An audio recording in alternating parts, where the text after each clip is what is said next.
যারা ভোটে জিততে পারবে না তারা সংসদে যাইতে চায়, অর্থাৎ জনগণের ভোট ছাড়াই তারা সংসদে যাইতে হবে। ওনারা এত বুদ্ধিমান যে জনগণ ভোট দেয় না, কিন্তু ওনাদের রাষ্ট্রীয় প্রয়োজনে সংসদে যাইতেই হবে। এটা ঐতিহাসিক দায়িত্ব দিয়ে পড়ছে। নির্বাচনের প্রক্রিয়ায় কথা নাই, বার্তা নাই। আন্দোলনের 16 বছর 17 বছর কোনো কথা নাই, এবার হঠাৎ করে একটা নতুন কি ওই সিআরপি না কি আরপি পিআর কোত্থেকে আনছে এটা মানুষ বুঝেও না, এটা খায় না মাথায় দেয় এটাও কেউ জানে না। বলে এই পদ্ধতিতে নির্বাচন হইতে হবে। কি কারণে? এই কারণে হইতে হবে কারণ তারা কোনোদিন ভোটে নির্বাচিত হইতে পারে না।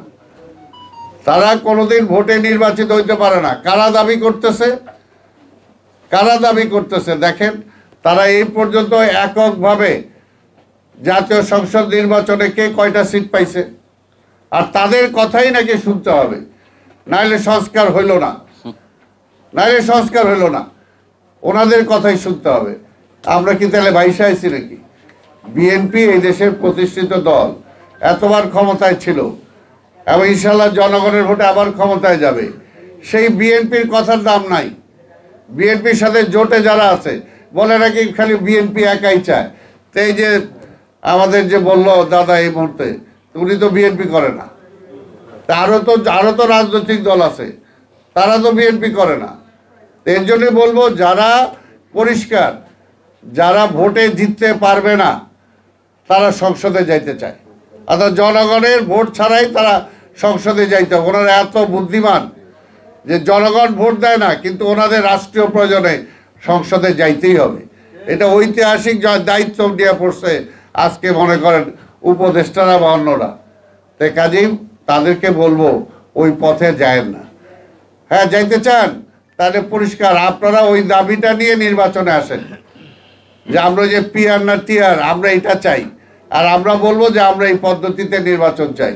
তো জনগণ যদি আপনার ভোট দেয়, আপনার পিআর কায়েম করেন, প্রতিষ্ঠিত করেন, অসুবিধা তো নাই, অসুবিধা তো না। 71-এ আমরা স্বাধীনতার পক্ষে ভোট চাইছি, স্বাভাবিকভাবে পরে স্বাধীনতার তারা জামাতে গিয়ে আমরা তারপর যুদ্ধ করছি আমরা।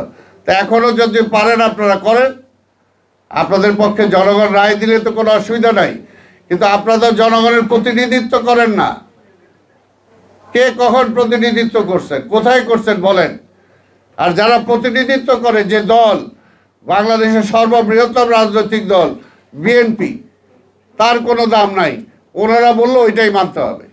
অনেক কিছু তো আজকে বিএনপি গণতন্ত্রের প্রয়োজনে অনেক ছাড় দিয়েছে, এবং আমরা আমাদের নেতাও বলছে যে রাষ্ট্রের প্রয়োজনে আমরা ছাড় দিতে রাজি আছি, কিন্তু ওইটা তো ছাড় না। ওইটা হলো আওয়ামী লীগকে পুনর্বাসিত করতে চায় যারা ওই পদ্ধতি চান।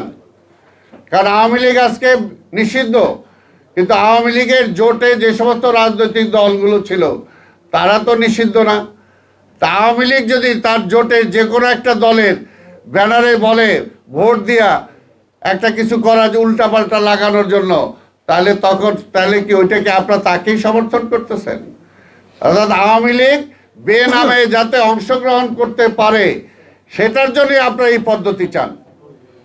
পরিষ্কার কথা, এর অন্য কোনো কথা নাই। অর্থাৎ আওয়ামী লীগকে পুনর্বাসন করতে চান, আধিপত্যবাদী শক্তির হাত থেকে এই দেশকে রক্ষা করতে দিতে চান না, এটাই পরিষ্কার বুঝবো আমরা। তাই কাজে ওই পথে যাওয়া যাবে না, ওই পথে যাওয়া যাবে না। কাজে আওয়ামী লীগকে পুনর্বাসন করার স্কিম যদি নিয়ে থাকেন তাহলে ওটা ঘরে বসে নেন, জনগণ সেটা মানবে না।